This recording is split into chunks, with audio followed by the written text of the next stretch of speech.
I may not do the deal or I may do the deal. TikTok is worthless if I don't approve it. It has to close. I learned that from the people that own it. If I don't do the deal, it's worthless, worth nothing. If I do the deal, it's worth maybe $1 trillion, $1 trillion. So if I do the Google ahi ase TikTok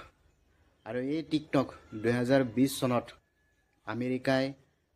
বন্ধ কৰিছিলে আৰু হেহতিয়া ভাবে যে দ্বিতীয়বাৰৰ বাবে শাসনৰ গাড়ীত বহাৰ লগে লগে ডনাল্ড ট্ৰাম্পে ঘোষণা কৰিছে যে টিকটক তেওঁ পুনৰ লৈ আহিব আৰু ইতিমধ্যে ইয়াৰ দায়িত্ব দিয়া হ'ব ইলন মাস্কক আহি আছে এই ক্ষেত্ৰত ভাৰত আৰু আমেৰিকাৰ যেটো বন্ধুত্বপূৰ্ণ দুইখন দেশ তেনে ক্ষেত্ৰত ভাৰতৰ বাণিজ্যিক ক্ষেত্ৰত কিবা প্ৰভাৱ পৰিব নেকি তাৰে বিস্তাৰ লৈ আজি আপোনালোকৰ মাজত আহিব বিচাৰিছো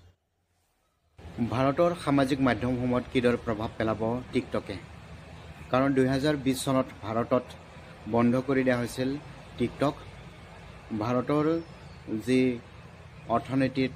ইয়াত বিৰূপ প্ৰভাৱ পৰিছিল সেয়ে ভাৰত চৰকাৰে ইয়াক টিকটক সম্পূৰ্ণৰূপে বেন কৰি দিয়া হৈছিল তেনে ক্ষেত্ৰত ভাৰতৰ জনসাধাৰণে সোশ্যাল মিডিয়া ব্যৱহাৰকাৰীসকলে ইনষ্টাগ্ৰাম ফেসবুক ৰিলস ইউটিউব শৰ্টস ব্যবহাৰ কৰেছিল আৰ টিকটক হয়েছে এটা চীনা কোম্পানি ড্যান্স বাইটৰ অন্তৰ্গত এই টিকটক আৰু ভাৰতৰ অৰ্থনীতি আৰু কঢ়িয়াই অনাৰ বাবে ভাৰতত 2020 চনত টিকটকক বন্ধ কৰি দিয়া হৈছিল আৰু যদিহে টিকটক ভাৰতবৰ্ষত পুনৰ প্ৰচলন হয় তেতিয়াহলে ফেসবুক ৰিলস আৰু শৰ্টস ব্যৱহাৰকাৰীসকলে টিকটকৰ জৰিয়তে এখন বিশ্ব মানদণ্ডৰ প্ল্যাটফৰ্ম পাব বুলি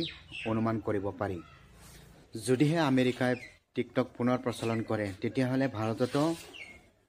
এই নীতি পুনৰ মূল্যায়ন কৰিবলগীয়া হ'ব পাৰে যদি আমেৰিকাই টিকটক পুনৰ প্ৰচলন কৰে তেতিয়াহলে ভাৰতবৰ্ষত থকা ক্ষুদ্ৰ ক্ষুদ্ৰ এপছসমূহ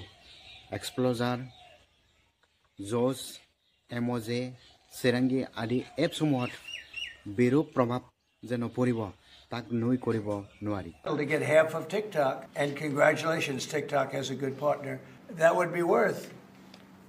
could be $500 billion or something it's crazy the numbers are crazy but it's worthless if the president doesn't sign